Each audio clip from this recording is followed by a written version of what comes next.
여러분 안녕하세요. 노보민 전도사입니다. 약속한 것처럼 이번 주부터 5주에 걸쳐서 누가복음 10장에서 24장까지 내용을 같이 공부해 보도록 그렇게 하겠습니다. 앞서 말한 것처럼 누가복음 9장 51절에서는 예수님께서 갈릴리 사역을 어느 정도 마무리하시고 이제 예루살렘으로 올라가야겠다 이렇게 마음먹으시고 예루살렘 여행이 시작이 됩니다. 여러분 혹시 이 누가복음은 예수님께서 다시 오실 때까지 이 세상을 살아가야 되는 우리를 향한 그런 복음서다라고 했던 말 기억나시나요? 기억 안 나죠?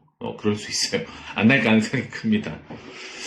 예수님의 재림이 점점 늦어지면서 그 당시에 누가가 이 복음서를 쓰고 있을 때 이 제자들 앞에는 예수님 없이 그들끼리만 열심히 살아가야 될 매일매일의 삶들이 사실 놓여져 있었거든요. 그런 상황에서 볼 때 이 예루살렘까지 여행하시는 예수님의 모습은 어쩌면 이 삶이라는 아주 긴 그런 여행을 하고 있는 우리가 따라가야 될 그런 모습인 거죠. 롤 모델입니다. 그래서 이 누가복음의 예루살렘 여행은 9장부터 19장까지 아주 길게 펼쳐집니다. 우리의 인생이 그렇게 짧지만은 않다는 거죠. 그리고 누가복음에만 등장하는 사건들과 가르침, 비유들 이런 것들을 누가의 특수자료 이렇게 말하거든요. 이런 내용들이 이 9장에서 19장까지 예루살렘 여행 본문 중에 아주 많이 등장을 하게 됩니다. 누가복음 10장에는 예수님께서 70명의 제자들을 파송하시는 내용과 그리고 우리가 잘 알고 있는 선한 사마리아인의 비유 그리고 마리아와 마르다 자매의 이야기가 기록되어 있습니다. 이 누가복음 10장 1절에서는 예수님께서 자신보다 앞서서 70명의 제자들을 파송을 하십니다. 그 후에 주께서 따로 70인을 세우사 친히 가시려는 각 동네와 각 지역으로 둘씩 앞서 보내시며 라고 되어 있죠. 여기서 70이라는 숫자는 70 혹은 72 이 두 가지로 번역될 수가 있어요. 고대 이스라엘에서 특별히 이스라엘의 세계관에서 70 혹은 70이라는 숫자는 그 주변에 있었던 모든 세계, 모든 나라, 모든 국가, 모든 족속을 의미하는 단어예요. 그 수를 상징합니다. 특별히 이 구약 성경을 히브리어로 된 구약 성경을 예수님 당시에 그리스어 헬라어로 번역한 성경을 우리가 70인경 이렇게 부르는데 여기서도 72명의 유대인 학자들이 이 성경을 번역했다고 합니다. 그러면 모든 사람들이 다 번역했다 이런 거거든요. 그래서 70명의 제자를 보냈다라는 것은 단순히 이 예루살렘과 이 유다뿐만 아니라 온 세상에 하나님의 나라가 가까이 왔다 이거를 알리는 어떤 상징적인 숫자예요. 이 내용은 바로 누가가 예수님을 유대인의 메시아 그리고 이스라엘을 다시 구원하러 오신 분을 넘어서 온 세상의 구세주로 보고 있다는 것을 생각하게 됩니다. 예수님께서는 제자들을 왜 보내셨을까요? 이 제자들이 해야 할 일은 오늘 우리가 보고 있는 본문 9절에 잘 나타나 있습니다. 거기 있는 병자들을 고치고 또 말하기를 하나님의 나라가 너에게 가까이 왔다 하라. 누가복음 10장 9절 말씀이죠. 제자들은 각 동네와 지역에 있는 병자들을 고치고 하나님의 나라가 가까이 왔다라고 전해야 됐습니다. 혹시 여러분 예수님께서 갈릴리에서 하셨던 사역들이 뭔지 기억이 납니까? 예수님께서 하셨던 일들이 바로 각종 병자들을 고치시고 귀신을 내어 쫓으시고 죽은 자들을 다시 살리시고 그리고 가난한 사람들에게 복음을 전하시는 것 바로 그것이었습니다. 누가복음 4장에서 예수님께서 사역을 시작하시면서 나사렛 회당에서 읽으셨던 성경 바로 이사야 61장 말씀이 예수님을 통해서 이루어졌다면 이제는 예수님뿐만 아니라 예수님의 제자들을 통해서도 이루어지기 시작한 거죠. 오늘 4절을 읽어보면 예수님께서 제자들에게 전대나 배낭이나 신발을 가지지 말고 여행을 가라 이렇게 말씀을 하십니다. 전대라는 것은 이 돈을 넣어두는 벨트, 허리띠 같은 걸 말하는 거거든요. 그러니까 돈도 가지고 가지 말고 배낭도 가지고 가지 말고 신발도 가지지 말고 그리고 마태복음에 보면 앞부분에 보면 옷도 가지고 가지 말고 먹을 것도 가지지 말고 이렇게 이야기를 하십니다. 몇 년 전에 우리 중고등부 친구들과 같이 캄보디아 단기 선교 갔을 때가 기억이 나는데 그때 물품을 얼마나 많이 챙겨갔는지 몰라요. 일어날 수 있는 가능한 모든 상황들을 우리가 다 이미지 트레이닝하고 시뮬레이션하면 물품을 챙겼거든요. 비가 올지 모르니까 우비도 챙기고, 그리고 우산도 챙기고, 뭐 여벌옷은 속옷 같은 것들은 당연히 챙기고, 뭐 신발도 몇 켤레 챙기고, 그리고 바닷가 갈지 모르니까 수영복도 챙기고, 비상금도 챙기고, 그리고 각종 의약품들도 우리가 다 챙겼어요. 어떤 친구들은 숙소에서 먹을 걸 생각해서 컵라면까지 챙겨왔답니다. 그런데 오늘 예수님은 여행을 가면 반드시 필요할 것이다 라고 여겨지는 그런 것들까지도 과감하게 챙기지 말고 가라고 하셨습니다. 이런 요구는 방금 얘기했지만 12제자를 파송하시는 누가복음 9장 3절에서도 동일하게 나타납니다.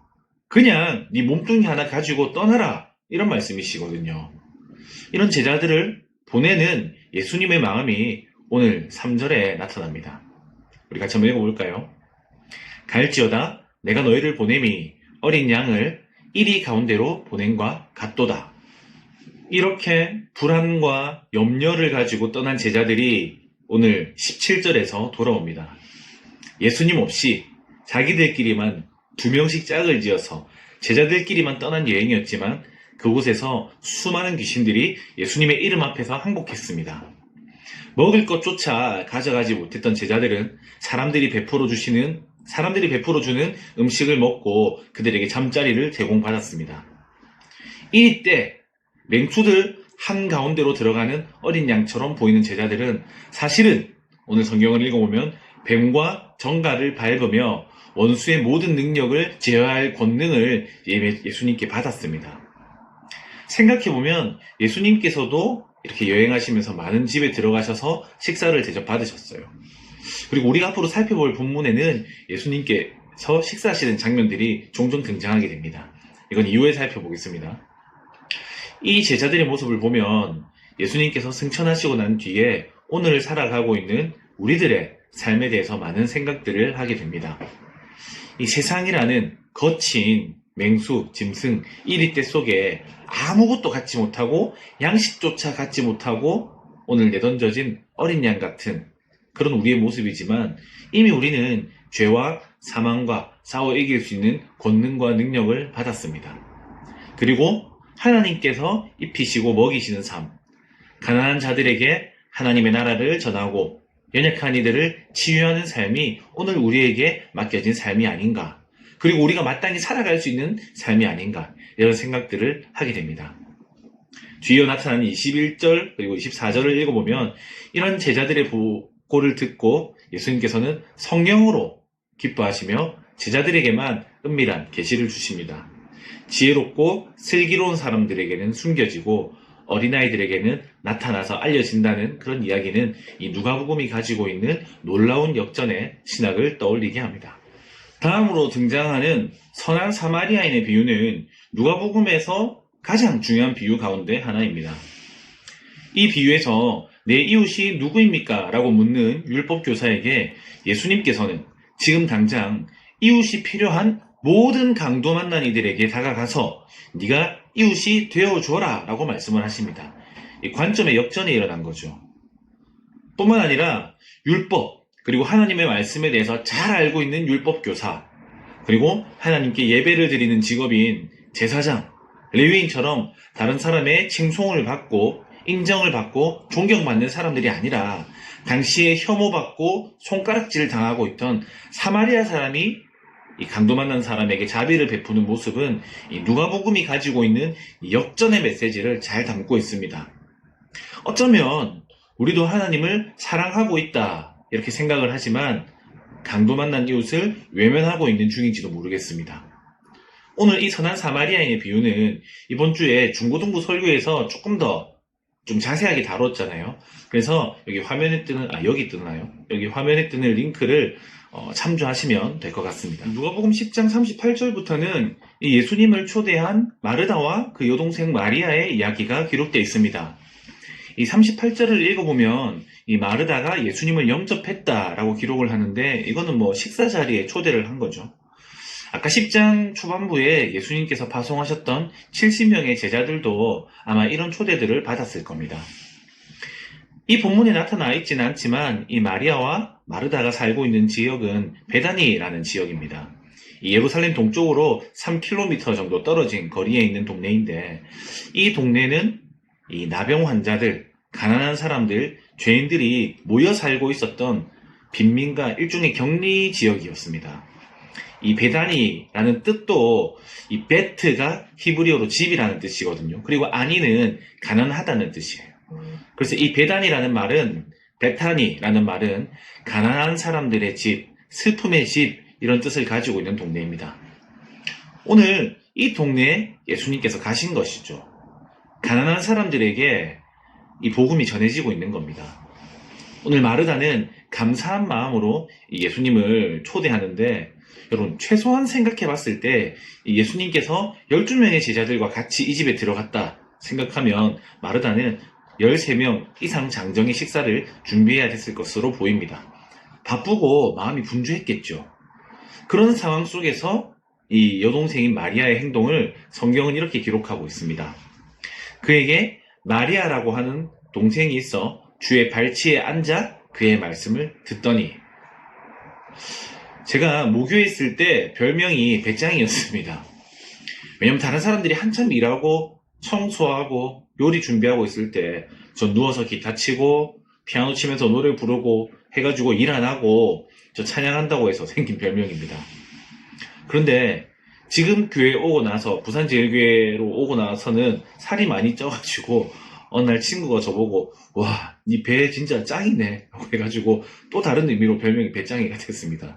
어쨌든 오늘 이 본문은 많은 목사님들이 섬기는 일, 사역하는 일, 사역에 열중하는 것보다, 교회에 헌신하는 것보다 하나님의 말씀을 듣는 것이 더 나은 일이다, 이렇게 본문을 많이 해석을 하거든요. 근데 저는 오늘 이 누가복음의 관점에서 이 본문을 한번 살펴보겠습니다. 39절을 보면 주님의 발치에 앉아서 말씀을 듣는다라고 되어 있는데, 이 표현은 보통 이 제자들이 스승에게 말씀을 듣고 배운다는 표현입니다. 이 여성인 마리아가 예수님의 제자처럼 묘사가 되어 있어요. 그것도 최소한 이 12명의 이 남성 제자들이 우글우글한 그 한가운데에서 말입니다. 당시 기준으로 여성은 성경을 배울 수 없었습니다. 여성에게 성경을 가르치는 일이 터부시 됐습니다. 그리고 남성보다 열등한 존재로 공공연하게 인정되는 사회였어요. 그리고 여성들도 거기에 대해서 아무런 불만이 없었습니다. 성전에는 여성들이 들어갈 수 있는 범위가 제한되어 있었습니다. 마르다는 우리 여동생인 마리아가 철이 없어서 아무것도 모르고 지금 저기서 감히 저 자리에 있다가 혹시 무슨 이야기라도 듣고 해코지라도 당할지 모른다라고 생각했을 수도 있어요. 물론 바쁘기도 했을 겁니다. 그래서 예수님께 요청해서 마리아를 그 자리에서 자기한테로 보내달라고 한 겁니다. 그런데 예수님의 대답이 놀랍죠. 41절 42절을 읽어보면 주께서 대답하여 이르시되 마르다야 마르다야, 네가 많은 일로 염려하고 근심하나 몇 가지만 하든지 혹은 한 가지만이라도 족하니라. 마리아는 이 좋은 편을 택하였으니 빼앗기지 아니하리라 하시니라. 무슨 말이냐면 예수님께서 당시에 성경을 배울 수 없는 이 여성인 마리아를 공식적으로 제자로 인정하고 있는 모습이에요. 아마 많은 사람들이 모여 있었을 겁니다. 제자들도 놀랐을 겁니다. 이 사건은 당시에 사람들에게 충격적이고 놀라운 일이었습니다. 오직 누가만이 이 사건을 복음서에 기록을 하고 있습니다. 이어서 누가복음 11장입니다. 누가복음 11장은 예수님께서 제자들에게 기도를 가르쳐 주시는 장면, 주기도문이죠. 그리고 귀신의 왕인 이 바알세불에 대한 논쟁, 그리고 바리새인의 집에서 식사를 하시는 장면이 기록되어 있습니다. 누가복음 11장 1절에서 13절까지는 이 주기도문에 대한 내용이 나옵니다. 이 주기도문은 마태복음 6장 그리고 누가복음 11장 두 군데에 나옵니다. 이 정도는 상식적으로 알고 있으면 좋겠습니다. 얘기하다가 주기도문에 대한 이야기가 나오면 그 마태복음, 누가복음 두 군데 나오지 않아? 이렇게 하면 여러분들의, 어쨌든 오늘 누가복음 11장 1절은 예수님께서 한적한 곳에서 기도하셨다, 이렇게 기록을 하고 있습니다. 역시 이 누가복음은 기도에 대한 관심이 많습니다. 오늘 제자들이 예수님께 이렇게 요청을 합니다. 요한이 제자들에게 기도를 가르쳐 준 것처럼 우리에게도 기도를 가르쳐 주옵소서. 이 누가복음은 제자들의 요청에 대한 응답으로 이 기도를 가르쳐 주시지만 마태복음은 그 전후 맥락이 조금 다릅니다. 마태복음을 읽어보면 예수님께서 구제, 그리고 기도, 금식에 대해서 제자들에게 설명을 하시다가 이 주기도문을 말씀해 주시거든요.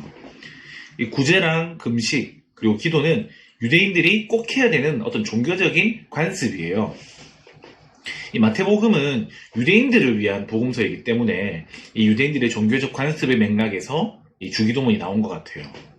특별히 마태복음의 핵심은 은밀하게 다른 사람들에게는 보이지 말고 하나님만 아시도록 이 구제, 금식, 기도 하라는 것이 핵심입니다.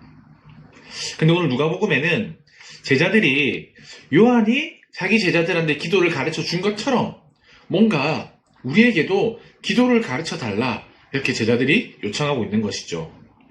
당시에 랍비들은, 선생님들은 자기의 제자들에게 기도문이라는 것을 가르쳐 주었습니다. 기도의 시작부터 마지막까지 완성되어 있는 어떤 기도문을 준 거죠. 지금도 로마 가톨릭에는, 천주교에는 수많은 종류의 기도문들이 있습니다. 수호천사에게 바치는 기도문, 그리고 교황을 위한 기도문, 그리고 미카엘 대천사를 위한 기도문, 예수님의 아버지인 성 요셉 기도문, 오후 3시에 드리는 기도문, 성모 마리아를 위한 기도문, 종류도 수십 가지가 됩니다. 우리 개신교회에서는 주님께서 가르쳐 주신 기도라고 해서 주기도문 하나밖에 없는데 참 다행인 것 같습니다. 어쨌든 제자들이 예수님께 우리한테도 그런 기도문 하나 가르쳐 주세요 이렇게 요청을 하고 있습니다. 내용을 읽어보면 마태복음에 있는 이 주기도문의 내용과 누가복음에 있는 내용이 거의 비슷합니다. 하지만 누가복음의 내용이 훨씬 더 간단하거든요. 그래서 아마 이 기도문이 원래 예수님께서 제자들에게 알려주셨던 이 기도문의 내용과 좀 더 가까울 것이다 라고 많은 학자들이 추정을 하고 있습니다. 한번 읽어볼까요? 우리 누가복음에 있는 내용을. 예수께서 이르시되 너희는 기도할 때에 이렇게 하라. 아버지여, 이름이 거룩히 여김을 받으시오며 나라가 임하시오며 우리에게 날마다 일용할 양식을 주시옵고 우리가 우리에게 죄지은 모든 사람을 용서하오니 우리 죄도 사하여 주시옵고 우리를 시험에 들게 하지 마시옵소서 하라. 이 기도문을 가르쳐 주시고 난 뒤에 예수님께서는 떡 3덩어리를 구하는 친구 이야기를 들려주세요. 어떤 친구가 여행을 하다가 밤늦게 우리 집에 왔는데 줄 게 없는 거예요, 우리 집에도. 그래서 늦은 밤, 모두가 다 잠든 그런 밤에 다른 친구 집에 찾아가요. 이 친구에게 줄 떡을 빌리기 위해서. 그래서 문을 뚝뚝뚝 두드려서 여차저차 해서 이 친구에게 떡을 좀 먹으려고 하니까 떡 3덩이만 빌려달라 라고 하는 내용이죠. 예수님께서는 이 밤늦게 와서 그 간절하게 구하는 것 때문에 친구 관계 이런 걸로는 안 빌려주겠지만 간절히 구하는 그것 때문에 아마 그 떡을 빌려줄 거다라고 말씀을 하십니다. 또한 구하라, 찾으리라, 두드리라. 그러면 너희가 구하게 될 거고 찾게 될 거고 그리고 이 문이 열리게 될 거다. 이런 이야기를 해주시는데 이 두 이야기의 내용은 기도문의 내용 참 중요한데 그것보다 너희가 좋은 내용의 기도문을 가지는 것보다 훨씬 더 어떻게 기도해야 되는지 아는 것보다 훨씬 더 기도를 지금 하는 게 중요하다. 구하는 것이 훨씬 더 중요하다라는 기도에 대한 가르침인 것 같아요. 여기서 재밌는 것은 13절 말씀입니다. 너희가 악할지라도 좋은 것을 자식에게 줄 알거든 하물며 너희 하늘 아버지께서 구하는 자에게 성령을 주시지 않겠느냐 하시니라. 오늘 구하는 자에게 성령을 주신다고 하는데 이 성령에 대한 누가의 관심과 강조가 그리고 기도에 대한 이 누가의 관심이 나타나는 바로 그런 본문입니다. 이윽고 장면이 바뀌면서 예수님께서 말 못하게 하는 이 귀신을 쫓아내시는데 사람들의 반응이 크게 2가지로 나타납니다. 첫 번째 반응은 예수님께서 귀신의 왕인 바알세불의 능력으로 여러 귀신들을 쫓아내신다 이런 반응이었습니다. 그리고 2번째 반응은 귀신을 쫓아냈다면 이번에는 하늘에서 오는 또 다른 표적, 기적이죠. 이걸 보여달라라는 요청이었습니다. 이 바알세불은 히브리어로 높은 하늘의 주인 이런 뜻이거든요. 근데 그 구약시대 가나안에 있었던 우상인 바알의 이름과 관련이 있습니다. 오늘 이 본문에서는 귀신들의 왕이다 이런 의미로 사용되었고, 예수님은 18절을 읽어보면 사탄이라고 따로 언급을 하십니다. 예수님은 내가 귀신의 왕의 힘을 빌어서 이런 기적을 행하는 것이 아니다 라고 말씀하시는 게 아니라 논리적으로 사람들을 설득을 하세요. 예수님께서는 먼저 스스로 싸우는 나라, 스스로 분쟁하는 그런 집은 반드시 무너진다라고 말씀을 하십니다. 맞죠? 자기들끼리 싸우면 무너질 수밖에 없잖아요. 그러니까 사람들이 인정을 해요. 그러니까 내가 만일 바알세불의 힘으로 이런 일을 하면 귀신과 귀신이 싸우는 것인데 사탄의 나라가 무너지지 않겠느냐라는 말로 설득을 하시는 겁니다. 사람들이 그 설득에 넘어가요. 그런데 예수님께서 한마디 덧붙이십니다. 그런데 만일 내가 하나님의 손을 힘입어서 이런 일을 하는 것이라면 이미 하나님의 나라가 너에게 임한 것이다. 이렇게 말씀을 하세요. 아까 여러분 주기도문의 내용이 기억나시나요? 나라가 임하시오며. 이미 예수님께서 이 땅에 오셨을 때, 그리고 귀신들을 쫓기 시작하셨을 때, 병자들을 고치기 시작하셨을 때, 가난한 사람들에게 복음을 전하셨을 때 하나님의 나라가 예수님을 통해서 임하고 있었던 것이죠. 하지만 사람들은 여기에 대해서 여전히 잘 모르고 있습니다. 사람들의 두 번째 반응은 바로 하늘로부터 오는 또 다른 기적을 보여달라는 것이었습니다. 29절을 한번 읽어볼까요? 무리가 모였을 때에 예수께서 말씀하시되 이 세대는 악한 세대라 표적을 구하되 요나의 표적 밖에는 보일 표적이 없나니. 아멘. 여러분 요나 잘 알고 있죠? 우리가 주일학교 때부터 많이 들었던 성경인물 아닙니까? 요나는 니느웨로 가서 회개의 복음을 전하라는 하나님의 말씀을 거부하고 이 스페인 다시스라는 지역으로 가려고 배를 탔다가 이 물고기한테 3일간 삼켜졌던 구약의 선지자입니다. 이 예수님께서 말씀하시는 것은 요나가 물고기 뱃속에 3일 동안 있었던 것처럼 예수님 자신은 죽으시고 3일 동안 그리고 다시 살아나시기 전까지 죽어 있을 것이다. 하지만 3일째에 부활할 거다. 이런 말씀이죠. 하지만 예수님께서는 이 이야기를 듣는 사람들의 완악함을 이렇게 표현하십니다. 과거에 솔로몬 시대 때 남방 여인은 솔로몬의 지혜로운 말을 듣기 위해서 땅끝에서부터 왔지만 너희는 솔로몬보다 훨씬 지혜로운 내 말을 듣고도 나를 비난하는구나. 아마 남방 여인이 너희를 정죄할 것이다. 아까 말했던 니느웨 사람들은 이 요나의 전도를 듣고 회개를 했는데 너희는 요나보다 훨씬 더 큰 나를 보고도 내 음성을 듣고도 전혀 회개하지 않는구나. 마지막 날에 요나가 니느웨 사람들이 너희를 정죄하고 심판할 것이다. 예수님께서 이런 말씀을 하고 계실 때 한 바리새인이 자신과 함께 점심 잡수시기를 청하면서 예수님을 집으로 초대했습니다. 사실 누가복음을 읽어보면 예수님께서는 이미 많은 사람들과 함께 식사를 하셨습니다. 누가복음 5장에서는 이 세리였던 레위, 마태 집에서 식사를 하셨죠. 사람들이 저 사람이 죄인이랑 같이 밥을 먹는다라고 비난을 했습니다. 7장에서는 이 바리새인의 집에서 식사를 하셨는데 그 마을에 죄 지은 여인이 와서 향유를 예수님의 발에 붓고 눈물로 발을 씻기고 그리고 머리털로 그것을 닦는 그런 사건이 있었습니다. 그리고 방금 딱 살펴본 이 10장에서는 가난한 이 베다니 지역의 여성이었던 이 마르다의 집에서 예수님께서 식사 초대를 받으셨죠. 예수님께서 이 죄인들, 세리들, 창기들, 가난한 사람들, 여인들, 이 병자들과 같이 식사를 하시는 장면은 이 하나님의 나라는 이런 모든 사람들이 들어갈 수 없을 것 같은 이런 사람들이 들어갈 수 있다라는 것을 직접 이 몸소 보여주시는 어떤 상징적인 퍼포먼스라고 볼 수 있어요. 반면에 바리새인들, 율법학자들, 교사들, 랍비들, 제사장들, 서기관 같은 이런 사람들, 존경받는 사람들은 이런 예수님의 식사 자리를 보고 분노하고 예수님을 보고 어떻게 죽일지 고민하기 시작합니다. 자, 오늘 식사는 근데 이 이스라엘 지도자들과의 식사예요. 분위기가 좀 다르겠죠. 식사하시기 전에 예수님께서 이 손을 씻지 않는 것을 보고 예수님을 초대한 바리새인이 이상하게 여겼습니다. 이것은 식사하기 전에 이 정결과 관련해서 이 손 씻는 조항이 그들이 만든 규례 속에 있었기 때문에 그렇거든요.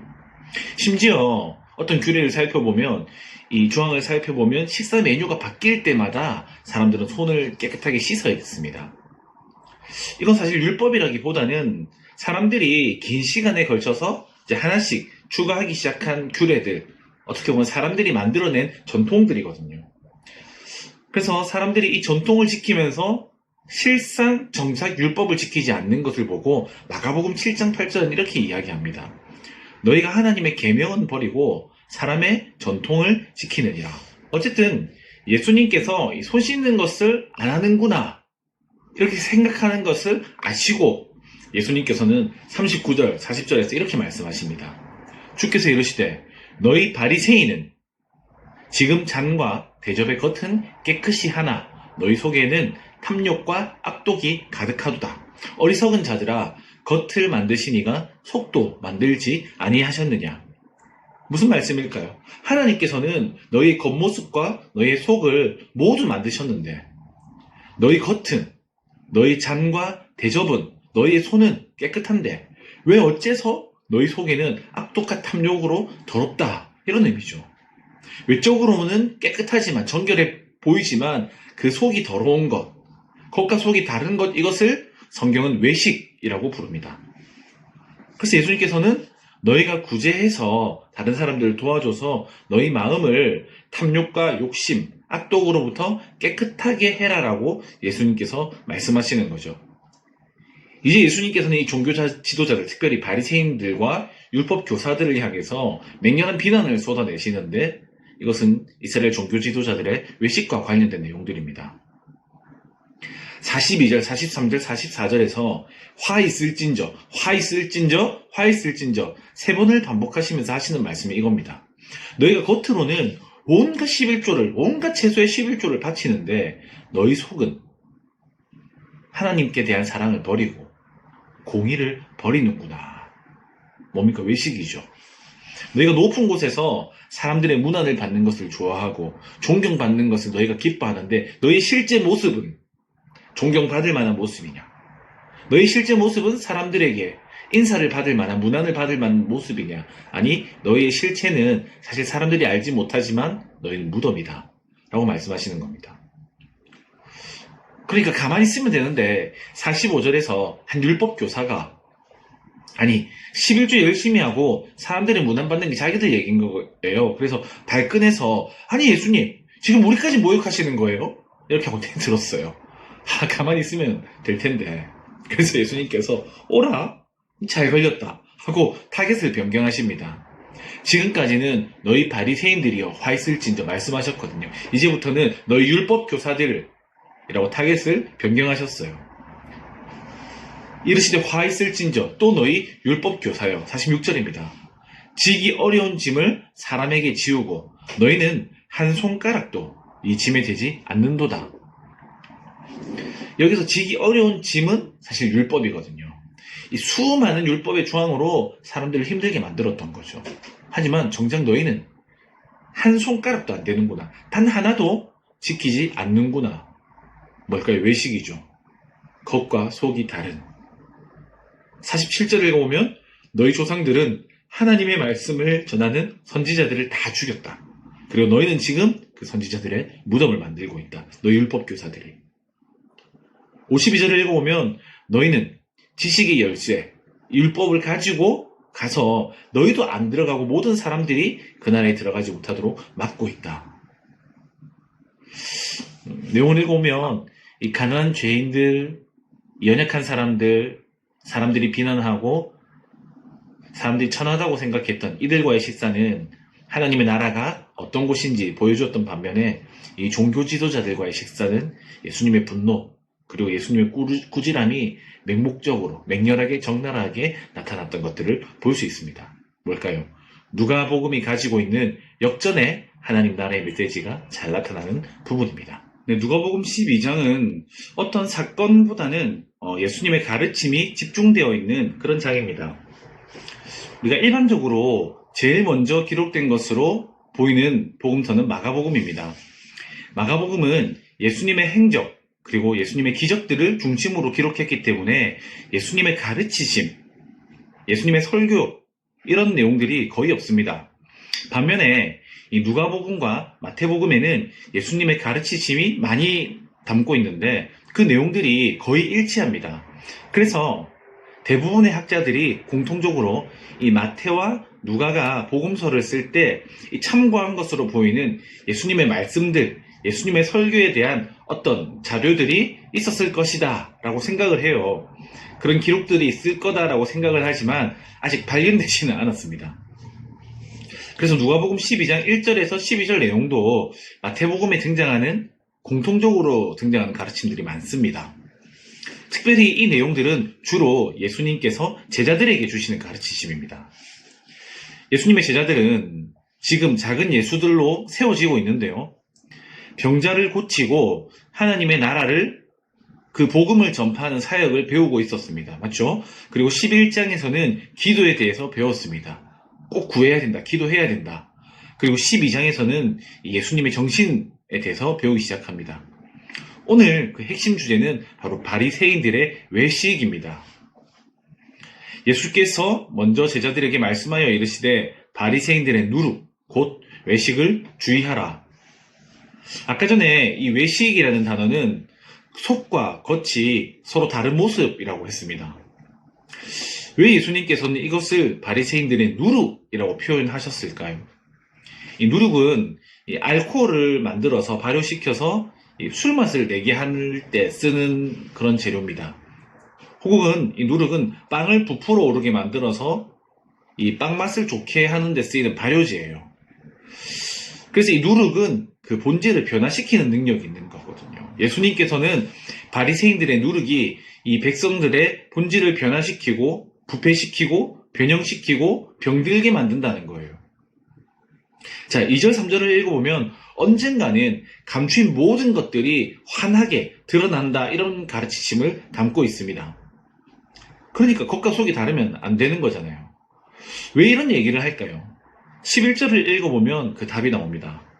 사람들이 너희를 회당이나 혹은 위정자나 정치인들이나 권세 있는 사람들 앞으로 끌고 가는 일들이 곧 너에게 생길 거다. 그 사람들은 우리의 몸을 죽이는 자들이기 때문에 제자들은 사람이 두려워서 예수님을 부인하게 됩니다. 속으로는 예수님을 따르지만, 예수님에 대한 사랑과 애정이 남아있지만 겉으로는 예수님을 부인할 수밖에 없게 되는 거죠. 그래서 예수님께서는 겉과 속이 다르지 말라라는 메시지를 주시는 것 같아요. 예수님은 우리의 몸을 죽이는 그런 사람들을 두려워하지 말고 우리의 몸과 영혼을 능히 죽일 수 있는 바로 그분을 두려워해야 된다. 그래서 너희가 그런 사람들 앞에 끌려갔을 때 성령에 따라 대답하라, 이렇게 말씀을 하십니다. 9장에서 예수님께서는 이미 자신이 받을 고난에 대해서 제자들에게 말씀을 해주셨어요.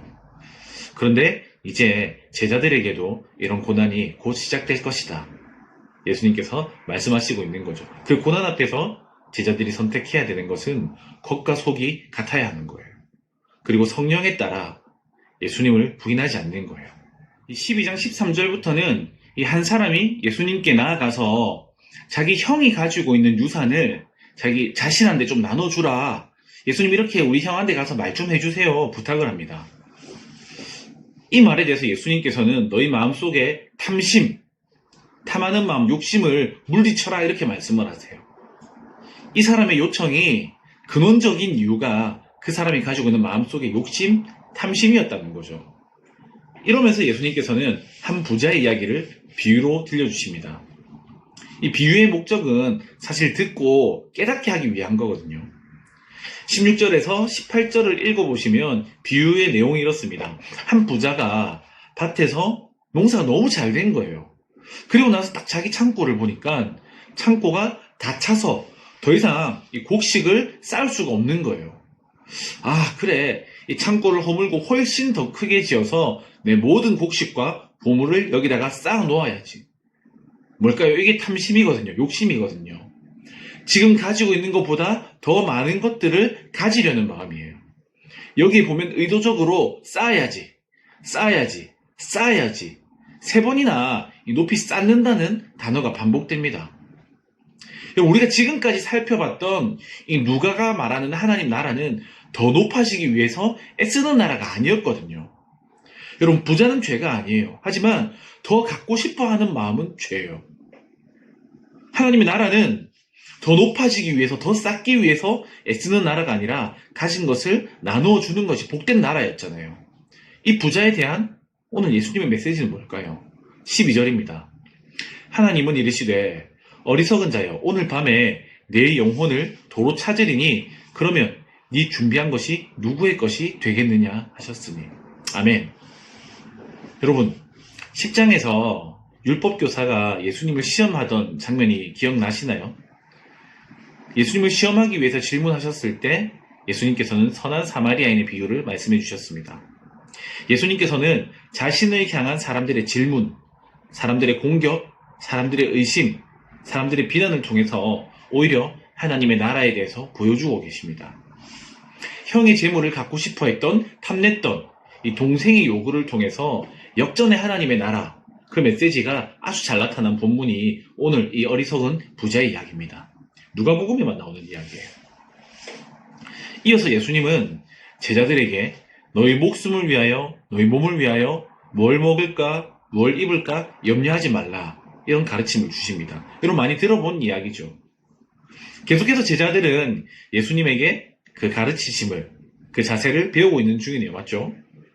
이미 70명의 제자를 파송하실 때 이 제자들은 경험적으로 하나님께서 아무것도 가지지 못한 자신들을 먹이시고 입히시는 것들을 경험했습니다.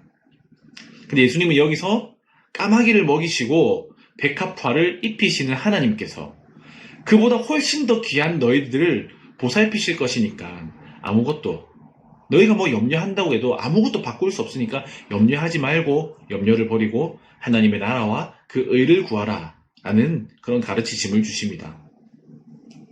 제자들을 향한 가르치심을 보면 정말 이렇게 도전을 주고 긍정적인 메시지를 주는 가르치심이 많은데 꼭 그런 가르침만 있었던 것은 사실 아니에요. 이 누가복음 12장 35절에서 48절까지를 읽어보면 예수님이 다시 오실 그날에 깨어서 준비하고 있으라, 이런 가르치심을 주시거든요.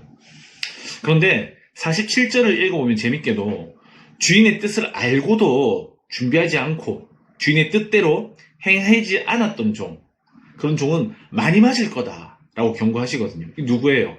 주인의 뜻을 아는 거, 제자들이잖아요. 모르고 나쁜 짓 하면 조금 혼나지만 알고 아는데 하는 놈은 더 나쁜 놈이라는 거예요. 예수님께서 다시 오실 때까지 어쩌면 이 인생의 여정을 걸으면서 예수님을 기다리는 예수님의 제자들은 이미 많은 가르치심을 받은 만큼 더 큰 책임으로 예수님의 일들을 감당해야 된다, 이런 걸 말씀해 주시는 거죠. 오늘 우리에게 주시는 말씀 아닐까요? 예수님이 다시 오실 때까지 하나님을 사랑하는 만큼, 하나님에 대해서 아는 만큼 우리에게 맡겨진 하나님의 일들을 더 잘 감당해야 되는 것, 그것이 오늘 우리가 걸어가야 될 길이 아닌가, 이런 생각들을 하게 만드는 본문입니다. 마지막으로 누가복음 12장 49절에서 59절까지는 예수님께서 나는 분쟁을 주러 이 땅에 왔다, 그리고 너희는 시대를 잘 분별해라, 이런 가르치심을 주십니다. 여기서 재밌는 표현은 누가복음 12장 53절입니다. 아버지가 아들과 아들이 아버지와, 어머니가 딸과 딸이 어머니와, 시어머니가 며느리와 며느리가 시어머니와 분쟁하리라 하시니라. 아버지와 아들, 어머니와 딸, 시어머니와 며느리가 분쟁할 것이다, 이렇게 말씀을 하시는데 특별히 여기 여성들이 많이 나오잖아요. 아마 여성들이 많이 강조된 가르침인 것 같아요. 왜냐면 예수님의 말씀을 듣고 있는 이 회중들 중에 여성들이 많았기 때문에 어쩌면 이런 메시지를 주신 것이다 라고 볼 수 있을 것 같아요. 이 마지막 내용은 시대를 분별하라는 가르치심인데 이스라엘 사람들은 이 서쪽에 구름이 있는 것을 보면 곧 소나기가 오겠구나 라는 것을 예측했어요.